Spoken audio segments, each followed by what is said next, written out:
आज देश में भी अगर देखते हैं तो क्या हुआ है, सत्य कहीं पर दब गया है। सत्य कौन-सा? आध्यात्मिक सत्य। इस पावन भूमि में सब जगह आप घूमेंगे, कश्मीर से लेके कन्याकुमारी, कोलकाता से लेके पंजाब, हरियाणा, गुजरात, आप पूरी तरह से घूमेंगे, मध्य प्रदेश, सब जगह हमारे देश में आप देखेंगे आध्यात्मिक सत्य है, वो कहीं पर छिपा हुआ है आज भी। हम कुछ-कुछ बातें समझते हैं, सुनते हैं, अनुकरण नहीं करते, वैसे बनते नहीं हैं।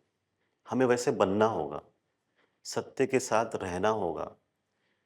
तो अब वो समय है कि लोग आध्यात्मिक सत्य को देखें। समाधान इसके लिए क्या कर सकते हैं हम? आध्यात्मिक सत्य जो है, इसे फिर से जागृत करना, कि सत्य लोगों तक पहुँचाना, तब लोग सत्य देखेंगे। जैसे हम फ्रिज में क्या रखते हैं? बर्फ़ का गोला रखते हैं, आइसक्रीम, है ना? तो आइसक्रीम आइसक्रीम कब तक रहेगी? जब तक फ्रिज के अंदर है। अगर आइसक्रीम को पिघलाना है, तो क्या करना होगा उसे? आपको फ्रिज से बाहर निकालना होगा। जब आप आइसक्रीम बाहर निकालेंगे, धूप में रखेंगे, अपने आप सब पिघल जाएगा। तो सत्य जो है, जो छिपा हुआ है, उसे बस बाहर लेके आना है। लोग देख लेंगे, चख भी लेंगे, समझ भी लेंगे। जब ये होगा, तब सही मायने में लोग सही राह पर चलेंगे और आगे आएँगे। ये शुरुआत हमें सबको मिलकर करना है। अगर हम नहीं कर पाएँ, तो फिर कोई और कर रहा है, नहीं कर रहा है, हमें पता नहीं है। हमें पता है कि क्यों ये चीज़ें होती हैं, क्यों धर्म परिवर्तन के ऊपर बात किया जाता है, पर हम बस ये है कि हम सत्य की बात करते हैं। हमें किसी का धर्म परिवर्तन नहीं करना है। हमें उनके भीतर जो बुराई है, उस बुराई को परिवर्तित करना है अच्छाई में। मन परिवर्तन करना है, आध्यात्मिक परिवर्तन करना है। परिवर्तन का कितना दुरुपयोग हो गया ना उस शब्द को लेके। हम तो आध्यात्मिक परिवर्तन करेंगे, मन में परिवर्तन करेंगे। यही काम हमें करना है। यही सोच लेके चलना है कि हम सत्य की बात करें। कौन कितना बुरा है, इसके ऊपर बात करके आपको कुछ एक्स्ट्रा पॉइंट्स मिलेंगे? क्या आप पुण्यवान हो जाएँगे ये बोल के कि वो कितना बुरा है?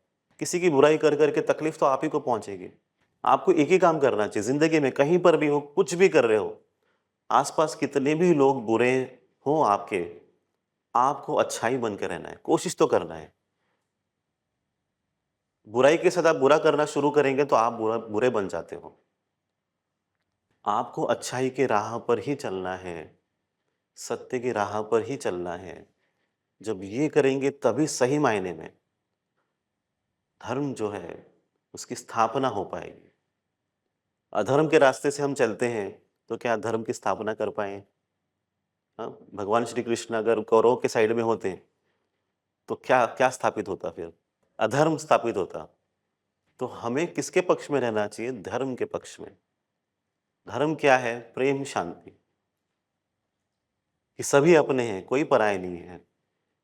जहाँ मनमुटाव है, सेपरेशन है, लोगों में एक दूरी सी पैदा हो चुकी है, वहाँ पर आपको पहुँचकर प्रेम से लोगों को एक साथ लेकर आना है, एक परिवार बनाने की कोशिश करना है।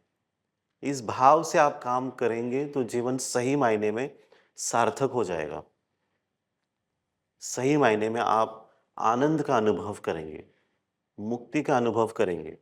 जब सभी लोगों को समाज के हर हिस्से में जितने भी लोग हैं, उनको साथ में लाने की कोशिश करेंगे और एक ही दिशा कि देश को और समृद्ध करना है। देश तो अभी निकल चुका है आगे। कहाँ निकला है देश? विश्वगुरु होने की यात्रा में आगे निकल चुका है। अब इसमें आपको जुड़ना है, नहीं जुड़ना है, ये आपका चॉइस है। आप क्या सोचते हो उसके हिसाब से। देश तो परिवर्तन की यात्रा में आगे बढ़ रहा है, विश्वगुरु होने की यात्रा में आगे बढ़ गया है। तो आप दूर से देखेंगे कि इसमें भाग लेंगे। ये प्रश्न आप सभी के लिए है कि आप सोचिए आप क्या करोगे?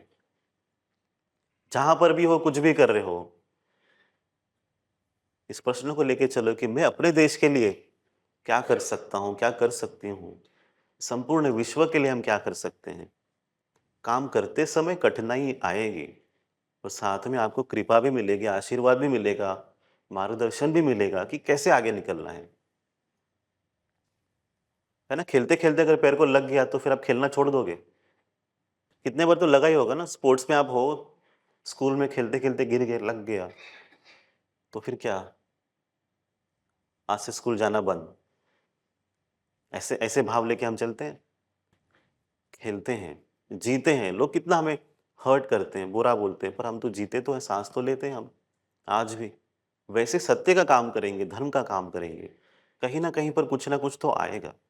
इसका मतलब ये नहीं कि सत्य की राह को हम छोड़ देंगे, उसको पकड़ के आगे चलेंगे और इस काम को बहुत अच्छी तरीके से, जोरदार तरीके से और करेंगे, सब मिलकर, एक परिवार मिलकर। और ये धर्म की, प्रेम की, सत्य की यात्रा है। देश को जागृत करने की यात्रा है। देश में जो छिपा हुआ आध्यात्मिक सत्य है, उसे जागृत करने की यात्रा है। इसमें आप सभी का सहयोग लगेगा। हम मिलकर फिर से अपने इस देश को सुनहरा बनाएँगे, ये सोच लेके हम चले हैं। यही सोच मैत्री बोध परिवार लेके चला है।